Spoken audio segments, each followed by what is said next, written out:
Good morning student, मैं मुलायम सिंह आज आपके लिए लेके आया हूँ टेस्ट नंबर 1 का सॉल्यूशन, जिसके अंदर अपन बात करेंगे कि जो टेस्ट नंबर 1 था उसके कौन से आंसर को हमने सही माना है और कौन से आंसर को हमने सही क्यों नहीं माना। तो सॉल्यूशन के साथ अपन स्टार्ट करते हैं। क्वेश्चन नंबर जो 1 है, अपना क्वेश्चन नंबर जो 1 है वो क्वेश्चन नंबर 1 है कि जो क्ले मर्दा है, क्ले मर्दा के पार्ट्स का जो साइज है वो साइज कितना है। तो यहाँ अपन बात करेंगे मर्दा कणों के आकार के आधार पे मर्दा को 4 भागों में बांटा आपने। एक था मोटी बालू, एक था महीन बालू, एक आता है सिल्ट और एक आता है कले। तो कले के अंदर हमने पढ़ा लेस देन 0.002 mm से, है ना। तो यहाँ पर लेस देन जो है वो ये कह रहा है कि कले मर्दा के पार्ट्स का जो आकार था वो 0.002 mm से कम हुआ करता था। तो यहाँ पर ऑप्शन के अंदर अपन देखेंगे, यहाँ ऑप्शन नंबर 1 है 0.2 mm से कम है, ऑप्शन नंबर 2 है 0.002 mm से ज़्यादा है, ऑप्शन नंबर 3 है 0.02 mm तक है और ऑप्शन नंबर जो 4 है वो 0.002 mm से कम है। तो यहाँ इसका जो राइट सॉल्यूशन होगा वो क्या होगा आपके, वो होगा 0.002 mm से कम।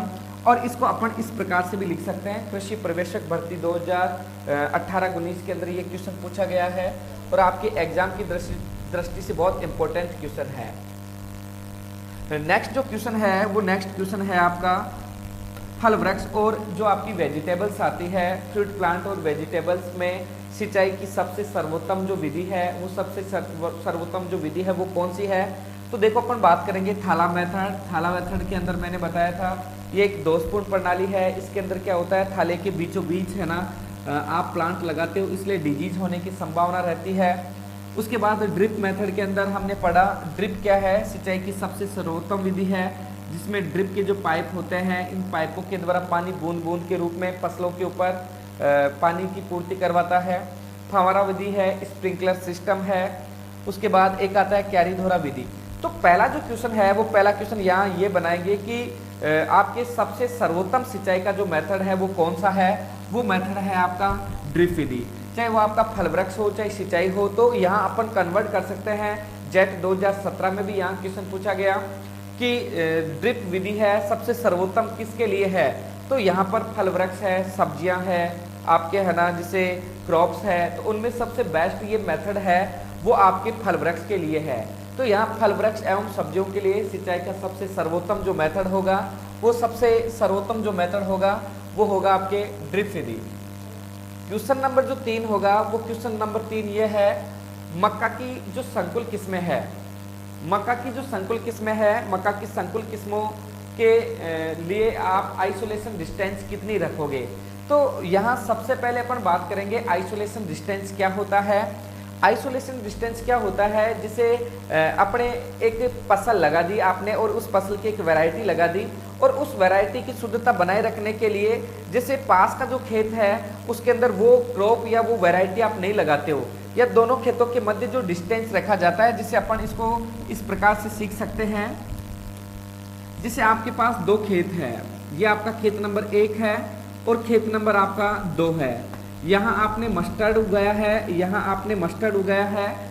तो दोनों खेतों के मध्य के आनुवांशिक शुद्धता को बनाए रखने के लिए यहाँ ये जो डिस्टेंस रख रहे हो आप, इस डिस्टेंस को आप क्या कहोगे, आइसोलेशन डिस्टेंस या पृथक्करण दूरी। तो यहाँ अपन बात करेंगे जो अपना संकुल मक्का होता है, संकुल मक्का के आधार बीज का जो आइसोलेशन डिस्टेंस है वो कितना है आपका 400 मीटर। बहुत इंपॉर्टेंट है, काफी बार एग्जाम के अंदर आपसे ये क्वेश्चन पूछा जाता है। नेक्स्ट है राइजोबियम जापोनिकम जो प्रजाति है वो कौन सी फसल में काम में लेंगे। तो राइजोबियम जापोनिकम प्रजाति है मोस्टली आपके जैसे सोयाबीन होता है, सोयाबीन के अंदर अपन काम में लेंगे। तो राइजोबियम की जो प्रजातियां हैं जैसे राइजोबियम मेलेलोटाई है, राइजोबियम ट्राइफोलाई है, राइजोबियम स्पीसीज है, राइजोबियम जापोनिकम है। तो सोयाबीन के अंदर मोस्टली राइजोबियम जापोनिकम प्रजाति का उपयोग किया जाता है। और जेट और कृषि संबंधित जो एग्जाम होते हैं उसमें बहुत बार क्वेश्चन पूछा गया है। तो यहाँ पर इसका जो राइट आंसर होगा वो क्या होगा आपके सोयाबीन। ठीक है, बहुत इंपॉर्टेंट आंसर है ये। उसके बाद जो अपना नेक्स्ट क्वेश्चन नंबर 4 है, क्वेश्चन नंबर 4 के अंदर अपन बात करेंगे परजीविता के आधार पे अमरबेल किसका पूर्ण तथा परजीवी खरपतवार है। तो बात करेंगे परजीविता के आधार पे, एक होता है परजीविता के आधार पे मोस्टली 4 भागों में बांटा गया है। एक होता है टोटल स्टेम पैरासाइट, एक होता है सेमी स्टेम पैरासाइट, एक होता है टोटल रूट पैरासाइट और एक होता है सेमी रूट पैरासाइट। तो यहाँ अपन बात करेंगे परजीविता के आधार पे आपकी खरपतवार को 4 भागों में बांटा, पूर्ण तना परजीवी, अर्ध तना परजीवी, पूर्ण जड़ परजीवी और अर्ध जड़ परजीवी। यहाँ टोटल रूट पैरासाइट का उदाहरण है सी का अर्थ होता है कसकुटा, जिसको अपन अमरबेल बोलेंगे। यहाँ एसएसपी, यहाँ एसएसपी का जो अर्थ होगा सेमी स्टेम पैरासाइट, ये होगा लोरेंथस, लोरेंथस है। यहाँ पर आपका जो आर है ये टीआरपी है, तो टीआरपी टोटल रूट पैरासाइट है। यहाँ ओ है, ओ का अर्थ होता है ओरोबंकी। उसके बाद जो आपका एसआरपी है, एसआरपी के अंदर बात करेंगे सेमी रूट पैरासाइट है, एस है, और इसका जो अर्थ है वो क्या है आपका स्ट्राइगा है।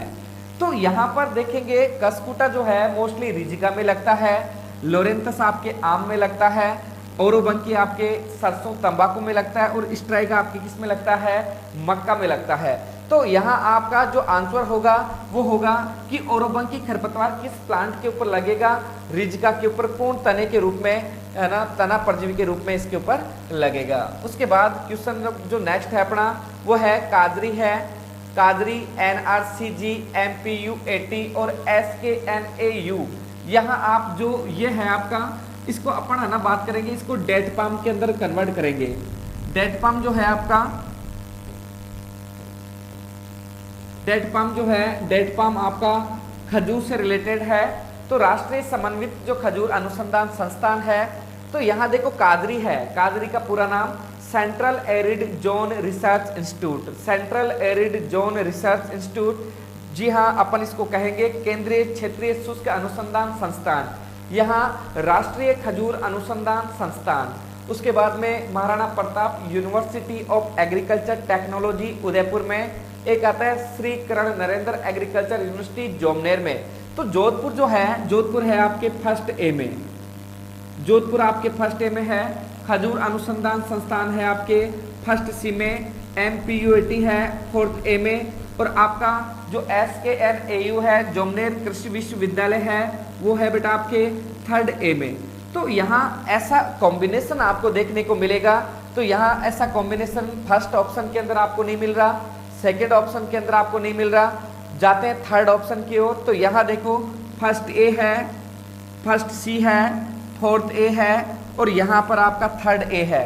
तो जी हाँ, इसका राइट आंसर जो होगा वो होगा आपके थर्ड आंसर, ठीक है, जिसके अंदर कादरी फर्स्ट ए में, आपका जैसे खजूर अनुसंधान संस्थान फर्स्ट सी में, फोर्थ ए के अंदर अपन बात करेंगे MPU 80 और थर्ड ए के अंदर आपका क्या है, आपका श्री करण नरेंद्र एग्रीकल्चर यूनिवर्सिटी जोमनेर।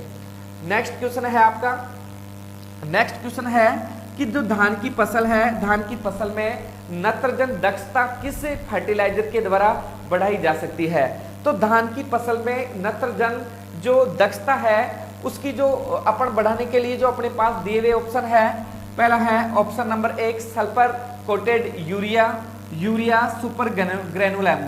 तो ये दोनों आंसर आते हैं। तो यहाँ पर अपन देखेंगे A+B आंसर दिया हुआ है, ठीक है, बहुत इंपॉर्टेंट क्वेश्चन है, काफी बार एग्जाम के अंदर पूछा गया क्वेश्चन है। नेक्स्ट क्वेश्चन है आपका, नेक्स्ट क्वेश्चन ये कह रहा है पूसा कोमल और पूसा बैसाखी जो है वो किस फसल की वैरायटी है। पूसा कोमल आपका मोट, पूसा कोमल है, मोट की वैरायटी है, और दूसरा जो पूसा बैसाखी है इंपॉर्टेंट वैरायटी है, बैसाख के महीने में बोई जाने वाली जो वैरायटी है। तो ये वैरायटी किसकी है, मूंग की। पूसा कोमल किसका है, मोट। ऑप्शन नंबर 1 देखते हैं, मोट उड़द, गलत है आपका। मूंग मोट ये भी गलत है, क्योंकि मोट पहले आना चाहिए और मूंग बाद में आना चाहिए। ऑप्शन नंबर 3 है चमला उड़द, ये भी आपका गलत है। और ऑप्शन नंबर 4 में देखते हैं पूसा कोमल आपके मोट की और आपकी पूसा बैसाखी किसकी, आपकी मूंग की। तो राइट आंसर नंबर 4 है आपका।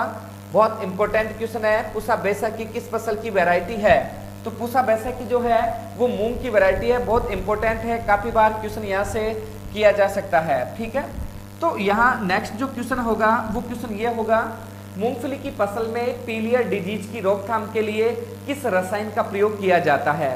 तो तो मैं आपको बता दूं पीलिया जो डिजीज होता है मूंगफली में देखा होगा आपने, जैसे मूंगफली की पत्तियों के अंदर क्या होता है, क्लोरोसिस होता है, हरिमाहीनता उत्पन्न होती है और मूंगफली की जो लीफ है वो क्या होती है, पीली पड़ जाती है। और उस कंडीशन के अंदर ये देखो क्यों होता है, ये मोस्टली सल्फर की कमी से होता है। तो यहाँ पर जैसे सल्फर जो होता है उसकी कमी से होता है, तो मोस्टली अपन पीलिया रोग की रोकथाम के लिए FeSO4 0.5% का यूज किया जाता है। FeSO4 जो है 0.5% का यूज किया जाता है। तो ऑप्शन में देखते हैं 0.5% जिंक सल्फेट बिल्कुल गलत है, 0.1% FeSO4 ये भी गलत है, 0.1% ZnSO4 ये भी गलत है, और ऑप्शन नंबर 4 है 0.5% FeSO4। तो अपना जो आंसर है वो क्या है, FeSO4 0.5%। बहुत इंपॉर्टेंट है, पूछा जा सकता है आपसे।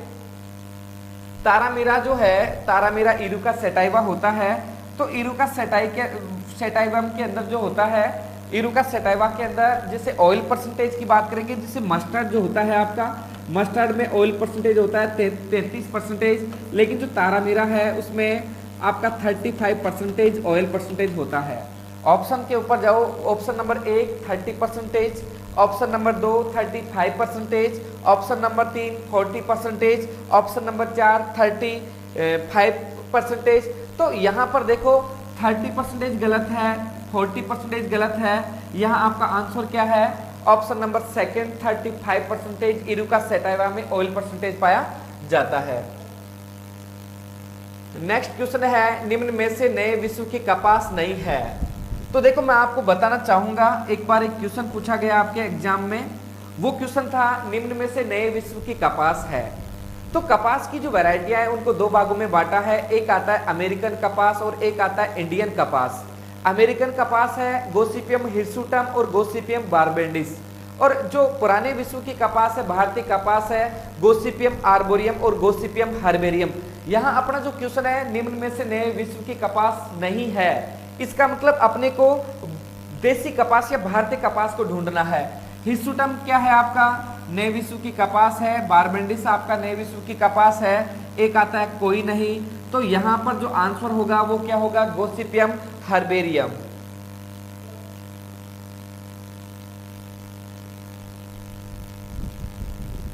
नेक्स्ट जो अपना क्वेश्चन है वो क्वेश्चन है तंबाकू की फसल में निम्न क्रियाओं का सही क्रम है। तो देखो तंबाकू में की जाने वाली क्रियाओं का सही क्रम है। तो सबसे पहले देखो अपन बात करेंगे कि जो तंबाकू के अंदर पहले किस प्रकार की क्रिया की जा सकती है, ठीक है। तो देखो पहले होगा इसके अंदर टॉपिंग, एक होता है डीसकरिंग, एक होता है प्राइमिंग और एक होता है क्यूरिंग, ठीक है। यहाँ अपन बात करेंगे टॉपिंग का अर्थ क्या होता है, टॉप को तोड़ना, चुटाई जिसको बोलते हो आप, है ना, टॉप को तोड़ना। एक आता है डीसकरिंग, तो पौधे के पास में जो सकस निकलते हैं उन सकस को हटाना, क्या कहलाता है आपका डीसकरिंग। एक होता है प्राइमिंग, प्राइमिंग का अर्थ क्या होता है, पत्तियों की कटाई करना। और एक होता है क्यूरिंग, क्यूरिंग का अर्थ क्या होता है, रचाई करना। तो आपका टॉपिंग है, डीसकरिंग है, प्राइमिंग है, उसके बाद में आपका जो क्यूरिंग है। तो यहाँ अपन बात करेंगे, ये ऑप्शन नंबर देखो क्यूरिंग, डीसकरिंग, प्राइमिंग, टॉपिंग बिल्कुल गलत है। डीसकरिंग, प्राइमिंग, क्यूरिंग, टॉपिंग, ये भी आपका ऑप्शन नंबर 2 गलत है। ऑप्शन नंबर 3 है प्राइमिंग है, टॉपिंग है, क्यूरिंग है, डीसकरिंग है, ऑप्शन नंबर 3 गलत है। ऑप्शन नंबर 4 की ओर देखते हैं, टॉपिंग, ठीक है, बिल्कुल राइट है। डीसकरिंग बिल्कुल टॉपिंग के बाद डीसकरिंग की जा सकती है, फिर प्राइमिंग की जा सकती है और फिर क्या है आपका क्यूरिंग, उसकी रचाई की जा सकती है। तो ऑप्शन नंबर जो 4 है इसका राइट आंसर है। तो आपसे पूछा जाए कि तंबाकू की फसल में निम्न क्रियाओं का सही क्रम है टॉपिंग, डीसकरिंग, प्राइमिंग और एक क्या है आपका क्यूरिंग। बहुत इंपॉर्टेंट क्वेश्चन है। उसके बाद में देखो समान वर्षा की मात्रा के बिंदुओं को मिलाने वाली काल्पनिक रेखा है। समान वर्षा की बिंदुओं को मिलाने वाली जो काल्पनिक रेखा है, उस काल्पनिक रेखा की अपन बात करेंगे आइसोहाइट। आइसोहाइट की अपन बात करेंगे। आइसोहाइट में क्या होता है, समान वर्षा की जो काल्पनिक रेखा है उसको मापने की इकाई जो है आइसोहाइट है आपका। उसके बाद में नेक्स्ट क्वेश्चन है पोमोलॉजी किस भाषा का शब्द है। तो यहाँ देखो इसके बारे में थोड़ा डिस्कस करते हैं। पोमोलॉजी है वो किस भाषा का शब्द है। अपन बात कर रहे थे हॉर्टिकल्चर की। हॉर्टिकल्चर एक लैटिन वर्ड है जो हॉर्टस प्लस कलरेरा कोलेरा या कल्चरल शब्द से मिलकर बना है। यहाँ अपन बात करेंगे हॉर्टिकल्चर की जो पहली ब्रांच थी आपकी पोमोलॉजी। तो पोमोलॉजी में अपन क्या करते हैं, फलों का अध्ययन करते हैं, और पोमोलॉजी ऐसा शब्द है जो ग्रीक और लैटिन दोनों शब्दों से मिलकर बना है। तो यहाँ अपन बात करेंगे जैसे एक है ग्रीक है और एक आपका लैटिन है। तो जिसके ऑप्शन के अंदर ग्रीक और लैटिन हो तो यहाँ पर देखो A+B, ए में है आपका ग्रीक और बी में है आपका लैटिन, इसलिए आंसर नंबर 3 है आपका राइट आंसर होगा। उसके बाद में बहुत इंपॉर्टेंट क्वेश्चन है, ये क्वेश्चन दिया गया है आपके नंबर्स ऑफ प्लांट की संख्या निकालने के लिए। तो नंबर्स ऑफ प्लांट की जो है संख्या कैसे निकाली जा सकती है, इससे पहले इसको क्वेश्चन को आराम से पढ़ते हैं। एक किसान है पंचभुजाकार विधि से 2 हेक्टेयर क्षेत्र में आम का बगीचा लगाना चाहता है और इसमें मुख्य पौधों की संख्या व पूरक पौधों की कुल संख्या कितनी होगी। तो सबसे पहले अपन बात करेंगे पूरक विधि क्या है। पूरक विधि की अपन बात करेंगे, जैसे ये आपका खेत है, इस खेत में आपने जैसे वर्गाकार विधि से पौधे लगाए हैं और ये आपने 4 पौधे लगा दिए और यहाँ आपने लगाया कोई अन्य प्लांट लगाया है। तो यहाँ अपन बात करेंगे पूरक पौधों के रूप में अन्य प्लांट बीच में आपने और लगा दिया। तो ये वर्गाकार विधि के अंदर ही यदि आपने बीच में एक अतिरिक्त पौधा लगाया है, ये आपका पूरक मेथड है। तो पूरक मेथड के अंदर आपका आम का बगीचा लगाओगे, यहाँ एरिया जो दे रखा है, एरिया जो दे रखा है वो दे रखा है 2 हेक्टेयर। 1 हेक्टेयर में 10,000 वर्ग मीटर होते हैं, तो 2000 ये 2 हेक्टेयर में 20,000 वर्ग मीटर एरिया होगा आपका। अब यहाँ पे नंबर्स ऑफ प्लांट का जो फॉर्मूला है, ये देखो नंबर्स ऑफ प्लांट बराबर एरिया बटेवा L × P। तो यहाँ नंबर्स ऑफ जो प्लांट है NP बराबर एरिया जो है वो हो गया आपका 20,000 वर्ग मीटर बटेवा 10 × 10। ये 10/10 क्या है कि आम का जो बगीचा लगाया जाता है उसकी जो प्लांटिंग डिस्टेंस होती है, बहुत इंपॉर्टेंट है। यहाँ से भी क्वेश्चन आ सकता है कि आम के पौधे से पौधे का जो डिस्टेंस होता है वो कितना रखा जाता है, तो वो रखा जाता है आपका 10 × 10। तो यहाँ पर 2 हेक्टेयर क्षेत्र में आम के कितने पौधे लगाए जा सकते हैं, 200 पौधे। अब इनको पूरक प्लांट में अपने को काउंट करना है, तो मैंने आपको बताया कि पूरक विधि में वर्गाकार विधि की अपेक्षा 81% पौधों को अधिक लगाया जाता है। तो 100 पौधों के ऊपर कितने पौधे लगाए गए, 81। अब यहाँ 200 पौधों के ऊपर कितने पौधे अतिरिक्त लगेंगे, वो लगेंगे 162। तो यहाँ मुख्य प्लांट्स की संख्या कितनी है, 200, पूरक प्लांट कितने हैं आपके 162। तो कुल मिला के इस खेत के अंदर जो प्लांट लगाए जाएंगे वो लगाए जाएंगे आपके 362। तो ऑप्शन नंबर जो 1 है, यहाँ ऑप्शन नंबर 1 है 200 प्लांट, ऑप्शन नंबर 2 है 162 प्लांट, और ऑप्शन नंबर 3 है 362 प्लांट, और ऑप्शन नंबर 4 है 100 प्लांट। तो यहाँ राइट आंसर जो होगा वो कितना होगा, 362 प्लांट। इस प्रकार से आप पौधों की संख्या है उस पौधों की संख्या को आप ज्ञात कर सकते हो। नेक्स्ट क्वेश्चन है कि जो मूली है, मूली के अंदर जो तीखापन है वो किसके कारण होता है। तो मूली में तीखापन एक सल्फर होता है, उस सल्फर का नाम है आइसोथायोसाइनाइड।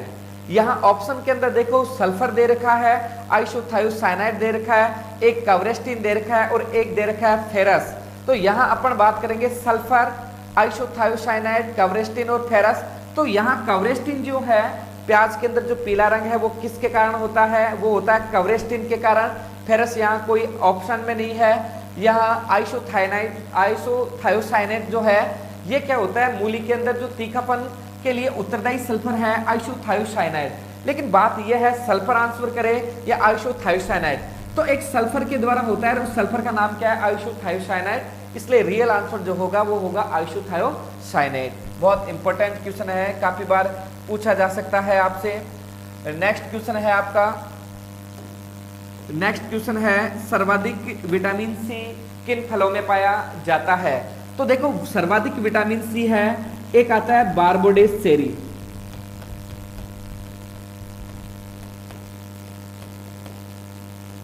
सर्वाधिक बारबोडेस चेरी में। उसके बाद में नंबर 2 पे है आंवला, और नंबर 3 पे जो है आपका अमरूद है। तो यहाँ सर्वाधिक विटामिन सी है बारबोडेस चेरी में, उसके बाद आंवला में, उसके बाद आपके अमरूद में। तो यहाँ ऑप्शन के अंदर देखते हैं आंवला फर्स्ट ऑप्शन पे है, तो इससे पहले चेरी होगा, उसके बाद नींबू है, ये भी आंसर नहीं है, अमरूद है, ये भी आंसर नहीं है, लेकिन सर्वाधिक विटामिन जो सी है वो किसमें होता है, आपके बारबडेस चेरी। ये सीक्वेंस याद रखना, बारबडेस चेरी, आंवला और नेक्स्ट है आपका अमरूद। नेक्स्ट देखो, बहुत इंपॉर्टेंट क्वेश्चन है आपके लिए, एक बार आपके एग्जाम के अंदर क्वेश्चन पूछा गया, निम्न में से शीतोष्ण क्लाइमेट का फल नहीं है। तो यहां अपन बात करेंगे, जैसे क्लाइमेट को हमने 3 भागों में बांटा है। एक बांटा है आपने टेम्परेट, एक बांटा है आपने ट्रॉपिकल और एक बांटा है आपने सब ट्रॉपिकल। टेम्परेट का जो अर्थ होता है वो होता है शीतोष्ण। तो शीतोष्ण कटिबंधीय क्षेत्रों के अंदर मोस्टली, जैसे मैं बात कर रहा था आपकी, जैसे बादाम है मोस्टली शीतोष्ण क्षेत्रों का फल है, कटहल है उष्ण कटिबंध क्षेत्रों का फल है। उसके अलावा जैसे आपका ऑप्शन नंबर 3 है, ये बिल्व दे रखा है, ऑप्शन नंबर 4 ये शुष्क और अर्ध शुष्क क्षेत्रों का फ्रूट है। तो यहाँ पर निम्न में से शीतोष्ण जो टेम्परेट फ्रूट है, वो टेम्परेट फ्रूट कौन सा है भैया, आपका बादाम।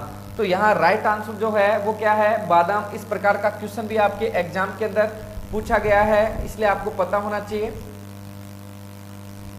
यहां अपन बात करेंगे, नेक्स्ट क्वेश्चन है, सर्वाधिक स्थायी पौधे किस विधि के द्वारा लगाए जा सकते हैं। तो सर्वाधिक जो स्थायी पौधे हैं, जैसे मैंने बताया, वर्गाकार विधि की अपेक्षा पंचकोणीय विधि में 81% पौधे अधिक लगाए जाते हैं। लेकिन ये जो 81% पौधे होते हैं वो पूरक प्लांट होते हैं, अस्थायी प्लांट होते हैं। इसलिए अपन ये नहीं कह सकते कि सर्वाधिक पौधे हैं वो आपके पूरक विधि के अंदर लगाए जा सकते हैं। एक होता है षटभुजाकार मेथड होता है, षटभुजाकार मेथड में वर्गाकार विधि की अपेक्षा लगभग 15% पौधे अधिक लगाए जा सकते हैं। इसलिए अपन सर्वाधिक स्थायी पौधों की अपन बात करेंगे, तो इसके अंदर सर्वाधिक स्थायी जो पौधे हैं वो षटभुजाकार विधि के अंदर अपनाए जाते हैं। उसके बाद में देखो, बहुत इंपॉर्टेंट क्वेश्चन है, एक है निम्न में से प्रोटोगाइनी फल है, प्रोटोगाइनी का उदाहरण है। तो यहां पर 2 चीज अपन पढ़ेंगे, एक होता है प्रोटोएंड्री और एक होता है प्रोटोगाइनी। प्रोटोगाइनी और एक होता है आपका प्रोटोएंड्री। तो प्रोटोएंड्री और जो प्रोटोगाइनी है, इसका मीन्स क्या होता है। प्रोटोगाइनी के अंदर क्या होता है, एक होता है जैसे मेल होता है और एक होता है आपका फीमेल होता है। यहां पर देखो, प्रोटोगाइनी के अंदर क्या होता है, जो फीमेल होती है वो मेल की अपेक्षा पहले क्या होती है, परिपक्व होती है, उससे अपन क्या बोलेंगे, प्रोटोगाइनी। ठीक है। एक आता है जिसे अपन बात करेंगे, जिसे प्रोटो जो गायनी है आपका, इसका जो उदाहरण है वो क्या है, आपका चीकू है। एक आता है प्रोटोएंड्री होता है, इसके अंदर जो मेल होता है वो फीमेल से क्या होता है, पहले परिपक्व होता है। तो नर का पहले परिपक्व होना प्रोटोएंड्री और मादा का पहले परिपक्व होना प्रोटोगाइनी। तो यहाँ पे प्रोटोएंड्री का जो उदाहरण है वो क्या है, आपका सीताफल। ठीक है, बहुत इंपॉर्टेंट है, काफी बार एग्जाम में पूछे जा सकते हैं आपसे। तो यहाँ आप देखो, निम्न में से प्रोटोगाइनी का मुख्य उदाहरण कौन सा है, चीकू है, सीताफल है, बेर है, बिल्व है। तो यहाँ पर देखो, प्रोटोगाइनी का जो उदाहरण है वो कौन सा है, आपका चीकू। तो ये आपका राइट सॉल्यूशन जो है वो है आपका चीकू। निम्न में से अनार के प्रवर्धन में कलम की कौन सी विधि काम में ली जाती है। तो अनार का जो प्रवर्धन है वो अनार का प्रवर्धन मोस्टली कटिंग के द्वारा किया जाता है। ठीक है, जिसे कटिंग अलग अलग प्रकार की होती है। एक होता है पूर्ण परिपक्व तना कलम, जिसे अपन बोलेंगे हार्डवुड कटिंग। यहां देखते हैं, एक आता है हार्डवुड, एक आता है सॉफ्ट।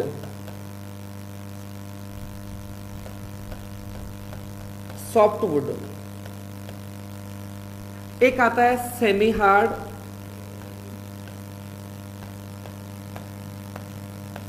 तो यहां पर देखो अपन बात करेंगे, जो कलम है, कलम को हमने 3 भागों में बांटा है, जड़ कलम, तना कलम, पत्ती कलम। ठीक है, तो यहां पर जो तना कलम है, तना कलम में एक हार्डवुड कटिंग आता है, एक सॉफ्टवुड कटिंग आता है, एक आता है सेमी हार्डवुड कटिंग। तो यहां अपन बात करेंगे,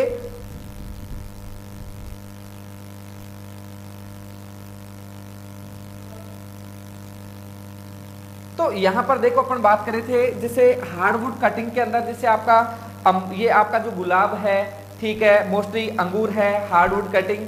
सॉफ्ट के अंदर क्या होता है, आपका अमरूद होता है। और सेमी हार्डवुड कटिंग का कौन सा भाग आता है, ये कौन सा प्लांट में काम में लेंगे अपन, अनार में।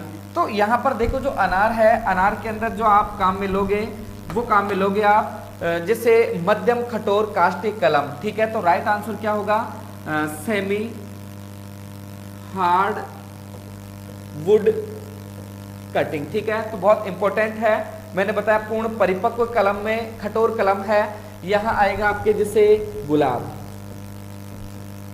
यहां जैसे आपका अनार दे दिया आपको, यहां कोमल काष्ठिक कलम के अंदर जैसे आपको दे दिया अमरूद, ठीक है। तो इस प्रकार से आप है ना इनके आंसर को आराम से निकाल सकते हो। आम की बीज रहित किस्म सिंधु का क्रॉस है, बहुत इंपॉर्टेंट है, काफी बार आपके एग्जाम के अंदर ये पूछा गया है। तो आम का जो सिंधु है, सिंधु को देखो कैसे याद किया जा सकता है, जैसे एक होती है रत्ना, ठीक है। यहां सिंधु की बात करेंगे RAS बराबर S, यहां S का अर्थ क्या है, यहां S का अर्थ है सिंधु, ठीक है। तो यहां पर देखो R का अर्थ क्या है, रत्ना, इंटू A का अर्थ क्या है, अल्फेंजो, और S बराबर क्या है आपका सिंधु, ठीक है। तो ये देखो ऐसा ऑप्शन किसमें मिलेगा, Dasheri into Neelam, Neelam into Dasheri, Alphonso into Ratna, Ratna into Alphonso, ठीक है। तो यहां पर RAS, Ratna for R, A for क्या है आपका अल्फेंजो, बराबर क्या होगा S। तो इसका राइट आंसर जो होगा वो होगा रत्ना इंटू अल्फेंजो बराबर सिंधु। यहाँ क्वेश्चन जो नेक्स्ट है बहुत इंपॉर्टेंट क्वेश्चन है, आपके एग्जाम में काफी बार क्वेश्चन पूछा जाता है। देखो जो भिंडी है, भिंडी मोस्टली दो सीजन में लगाई जा सकती है, एक आती है ग्रीष्मकालीन, एक आता है वर्षाकालीन। तो यहाँ बात करेंगे वर्षाकालीन भिंडी की जो बीज दर है वो कितनी रखी जाती है। तो देखो वर्षाकालीन जो भिंडी है उससे पहले अपन बात करेंगे जो ग्रीष्मकालीन भिंडी है। ग्रीष्मकालीन भिंडी की जो बीज दर है वो 18 से 20 किलोग्राम पर हेक्टेयर, और जो आपकी वर्षा ऋतु के अंदर जो आप भिंडी लगाते हो उसकी जो बीज दर है 10 से 12 किलोग्राम पर हेक्टेयर। तो यहाँ अपन बात करेंगे कि अपने से क्वेश्चन के अंदर पूछा जा रहा है वर्षाकालीन भिंडी की बीज दर कितनी है, वो है आपके 10 से 12 किलोग्राम पर हेक्टेयर। तो देखो यहाँ पे 10 से 8 से 10 किलोग्राम, 10 से 12 किलोग्राम, 16 से 18 किलोग्राम, ऑप्शन नंबर 4 है 18 से 20। राइट आंसर होगा आपके 10 से 12 किलोग्राम पर हेक्टेयर। उसके बाद देखो सर्वाधिक रंध्र युक्त मृदा संरचना है, ठीक है, बहुत इंपॉर्टेंट है। मैंने आपको बताया मृदा संरचना के आधार पे मृदा को मोस्टली हमने 4 भागों में बांटा, एक आता है प्लेटी, एक आता है प्रिज्मे, एक होता है ब्लॉकी और एक आता है गोलाकार। यहाँ अपन बात करेंगे सर्वाधिक रंध्र एयर जो पोर होते हैं वो सर्वाधिक किस मृदा में होंगे, तो वो होंगे आपके कणीय मृदा के अंदर। तो बहुत इंपॉर्टेंट क्वेश्चन है, सर्वाधिक रंध्र युक्त मृदा संरचना कणीय, मृदुकण, प्रिज्मी, प्लेटी। तो यहां पर आंसर क्या है आपका कणीय। नेक्स्ट क्वेश्चन है गुलाब में कलिकायन का सर्वोत्तम समय कौन सा है। तो जो गुलाब है, गुलाब के अंदर जो कलिकायन का जो सर्वोत्तम समय है वो कौन सा है आपका, जनवरी, फरवरी, मार्च, अप्रैल, मई, जून, अगस्त से सितंबर। तो आपका जो ठंडा मौसम होता है जनवरी फरवरी होता है, जब गर्मियां स्टार्ट होना शुरू होती है उससे पहले अपन क्या करेंगे, इसके अंदर बडिंग की क्रिया को कंप्लीट करेंगे। तो इसका जो आंसर है जनवरी फरवरी, काफी बार एग्जाम के अंदर पूछा गया है। देखो एक एनिमल मैनेजमेंट से आपके क्वेश्चन दिया गया है, यहाँ एनिमल मैनेजमेंट के अंदर मैंने बताया था आपको एक भैंस को 100 किलोग्राम वजन के आधार पर कितना शुष्क पदार्थ खिलाना चाहिए। तो जैसे एक अपनी भैंस है उसको 100 किलोग्राम के ऊपर अपन है ना जैसे 3 केजी उसको सूखा चारा खिलाएंगे। जैसे एक भैंस है उसका वजन है 500 किलोग्राम, तो 500 किलोग्राम के आधार पे जैसे 100 किलोग्राम के ऊपर उसको 3 किलोग्राम खिलाया जाता है, तो 500 किलोग्राम के ऊपर उसको है ना 15 केजी सूखा चारा खिलाया जाता है। तो यहाँ अपन बात करेंगे जिससे 100 किलोग्राम वजन भार के ऊपर उसको कितना सूखा चारा खिलाएंगे अपन, 3 किलोग्राम। और गाय आता है यहाँ पे, तो गाय को 2.5 किलोग्राम आंसर होता। नेक्स्ट आता है बहुत इंपॉर्टेंट क्वेश्चन है, आपकी काफी बार एग्जाम के अंदर ये पूछा जाता है कि जो साइलेज है, साइलेज के लिए जो उपयुक्त जो पीएच है वो कितना है। तो पहला आंसर है आपके 3.5 से 4.5, 6.5 से 7.4, 8 से 9.2 और एक आता है 11+।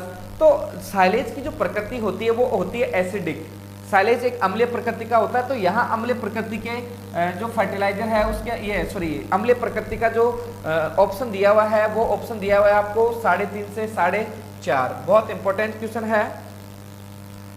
नेक्स्ट क्वेश्चन आता है हीमोजिक सेप्टेमिया, जो एचएस आता है। एचएस जो आपका हीमोजिक सेप्टेमिया जो डिजीज है उसके अंदर जो आप टीका लगाते हो, वैक्सीन लगाते हो, इस वैक्सीन लगाने का जो उपयुक्त समय है वो वर्षा ऋतु से पूर्व है। तो वर्षा ऋतु कब आती है? आपके जून जुलाई में आती है। तो आप मई जून महीने के अंदर है ना आप है ना इसके अंदर टीका लगाते हो। तो यहाँ पर जो आंसर होगा वो क्या होगा आपका? मई जून। बहुत इंपॉर्टेंट है। वर्षा ऋतु स्टार्ट होने से पहले अपन क्या करेंगे, आप एचएस जो आता है हीमोजिक सेप्टेमिया जो डिजीज होता है उसके लिए आप है ना वैक्सीन लगाते हो आप।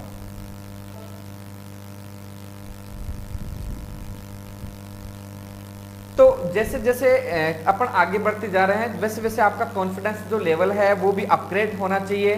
क्योंकि क्या है भाई, जैसे मैंने ये ओवरऑल पैटर्न के आधार पे जो जेट एग्जाम होता है उस जेट एग्जाम के आधार पे मैंने पेपर तय किया है। और ये जो पेपर है ये मान के चलो आपका एक ऐसा पेपर है जिसके अंदर अपने सब्जेक्ट के सभी जो पार्ट है उन पार्ट में से क्वेश्चन दिया गया है। इसलिए आप एग्जाम की दृष्टि को ध्यान में रखते हुए इसको आपको सोल्यूशन करना है, इसको आपको क्लियर करना है ताकि आपको तैयारी किस टॉपिक में किस जगह से करनी है। ठीक है। उसके बाद में देखो नेक्स्ट है सीबीआरआई। सीबीआरआई की बात करते हैं। सीबीआरआई होता है सेंट्रल बफेलोज रिसर्च इंस्टीट्यूट। जो केंद्रीय भैंस अनुसंधान संस्थान है वो कहाँ स्थित है? तो केंद्रीय भैंस अनुसंधान संस्थान हिसार है अपना। और हिसार कहाँ पड़ता है? आपके हरियाणा में। ठीक है। तो बहुत इंपॉर्टेंट है। CBRI institute central buffaloes research institute कहाँ है? हिसार हरियाणा में है। नेक्स्ट है देखो ये आपके राजस्थान का जो राज्य पशु है वो पशु है आपका ऊंट। तो ऊंट को जो राज्य पशु है पहले जिसे चिंकारा था लेकिन जिसे आपके ऊंट को सम्मिलित किया गया इसमें। तो ये आपके जैसे ऊंट को राजकीय पशु कब घोषित किया गया? तो ऊंट को राजकीय जो पशु घोषित किया गया वो घोषित किया गया आपके 30 जून 2014। तो यहाँ पर देखो इसका जो राइट आंसर है वो है 30 जून 2014 को ऊंट को राजकीय पशु घोषित किया गया। नेक्स्ट एनिमल में से क्वेश्चन दिया गया है आपके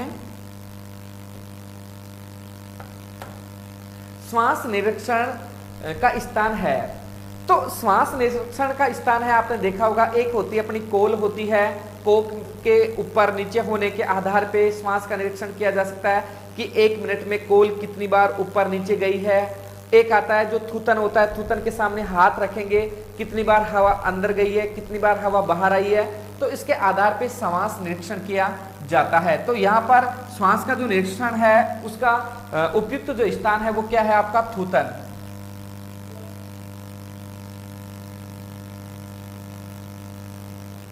एक आता है आपके बकरी के दूध में विशेष प्रकार की जो गंध है, ओलिक एसिड नहीं है आपका, ये गलत है। उसके बाद अपन बात करेंगे नेक्स्ट जो है कैप्रिक एसिड है, सही है।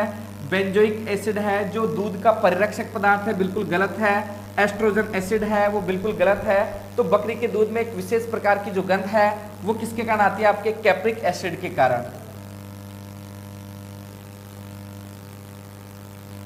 एक क्वेश्चन है आपका जो नर पशु है, नर पशुओं के अंदर वीर्य निकालने के लिए अपन एक आर्टिफिशियल वेजाइना का निर्माण करते हैं। उस आर्टिफिशियल कृत्रिम जो योनि है उस कृत्रिम योनि का जो टेम्परेचर रखते हैं वो कितना रखेंगे अपन? 41 से 42 डिग्री सेंटीग्रेड। ठीक है। तो यहाँ ऑप्शन नंबर जो आपका 2 है वो बिल्कुल राइट आंसर है। एक आता है पशु की जो आयु ज्ञात करने की सबसे सर्वोत्तम विधि है वो कौन सी है? तो पशु की आयु ज्ञात करने की जो मेथड है उसके अंदर अपन देखेंगे दांतों को देखकर, खुरों को देखकर, एक आता है सींगों को देखकर, एक आता है पशु की शारीरिक दशा को देख के। इन चारों में से सबसे बेस्ट जो ऑप्शन होता है वो आता है दांतों को देखकर। दांतों को देखकर, सींगों को देखकर, शारीरिक दशा देखकर, और इसमें से कोई नहीं। तो दांतों के द्वारा अपन पशु की आयु ज्ञात की जाती है। ये आयु ज्ञात करने का सबसे सर्वोत्तम तरीका है। बहुत बार आपके एग्जाम के अंदर क्वेश्चन पूछा जाता है। ये क्वेश्चन आपके एग्जाम का इसको जवाई कह सकते हैं। काफी बार आपके एग्जाम में इसी पैटर्न से क्वेश्चन आता है। जब आप एनिमल डिजीज पढ़ोगे, एनिमल डिजीज के अंदर इसका क्लासिफिकेशन दिया हुआ है। जीवाणु जनित डिजीज, एक आता है वायरस जनित डिजीज, एक आता है प्रोटोजोआ जनित डिजीज, एक आता है चयापचयी रोग। ठीक है। तो यहाँ अपन बात करेंगे, क्वेश्चन है अपना निम्न में से वायरस जनित रोग है। तो जो एंथ्रेक्स है ये बैक्टीरिया के द्वारा होता है, गलगोटो है बैक्टीरिया के द्वारा होता है, जो आपका पशु प्लेग है आपके वायरस के द्वारा होता है, थनैला है, थनैला आपके बैक्टीरिया के द्वारा होता है। तो यहाँ पर वायरस जनित रोग है, तो वायरस जनित रोग कौन सा है आपका? पशु प्लेग। ठीक है, तो यहाँ पर राइट आंसर पशु प्लेग होगा आपका। निम्न में से मृदु रेचक का उदाहरण है। ठीक है, तो देखो यहाँ अपन बात करेंगे रेचक का अर्थ क्या होता है? दस्तावर। तो यहाँ अपन बात करेंगे जो रेचक है, रेचक का अर्थ होता है दस्तावर। तो कई बार पशु के पेट के अंदर है ना, जैसे भोजन के जम जाने के कारण उसके दिक्कत होती है, तो मृदु रेचक के रूप में जो मेडिसिन है इसबगोल की भूसी है, ये मैक्सल्फ है, कॉटन ऑयल है, बेरियम क्लोराइड है। तो इसका सबसे बढ़िया जो आंसर होगा वो आंसर होगा आपका मैक्सल्फ। ठीक है, बहुत इंपॉर्टेंट है मैक्सल्फ, मृदु रेचक का सबसे सर्वोत्तम उदाहरण है। बकरी की तोता मुख दिखावन व कान लंबे लटकते हुए व पिछले पैरों पर घने लंबे बाल होना। तो देखो मुख की विशेषता पूछी जाए तो तोते के समान मुख होता है, वो किसका होता है? आपका जमुनापारी का। तो यहाँ पर देखो बर्बरी है, सिरोही है, जमुनापारी है, बीटल है। यहाँ सबसे सर्वोत्तम जो आंसर है वो कौन सा है आपका? जमुनापारी। बहुत इंपॉर्टेंट है। तोता मुख के समान बकरी की नस्ल जमुनापारी। एक आता है कि इसमें सर्वाधिक मात्रा में पाया जाने वाला जो एलिमेंट्स है वो कौन सा है? तो देखो जिससे पोटास, कैल्शियम, क्लोरीन, एक आता है फेरस। तो दूध की अपेक्षा खीस के अंदर किस तत्व की अधिकता पाई जाती है? फेरस की।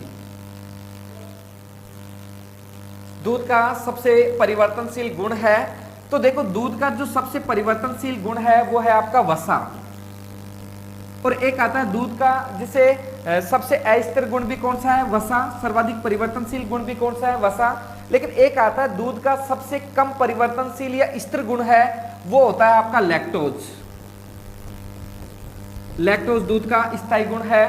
उसके बाद अपन बात करेंगे परिवर्तनशील जो गुण है वो कौन सा है आपका? वसा। बहुत इंपॉर्टेंट है।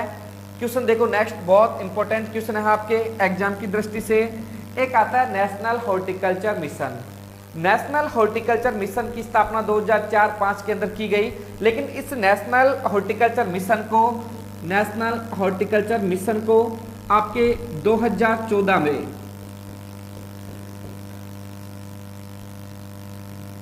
MIDH यहाँ mission of integrated development horticulture के रूप में 2014 में कन्वर्ट किया गया। तो NHM को MIDH में कब परिवर्तन किया गया? तो यह करेक्ट आंसर क्या है आपका? 2014। निम्न में से कौन सा, ये आपके बायोलॉजी के क्वेश्चन है। तो अब नेक्स्ट वीडियो जो होगा अपना, उसके अंदर अपन लेके आएंगे सॉल्यूशन नंबर पार्ट। क्वेश्चन जो आपका टेस्ट पेपर है सॉल्यूशन नंबर पार्ट 2 को लेके आएंगे। धन्यवाद।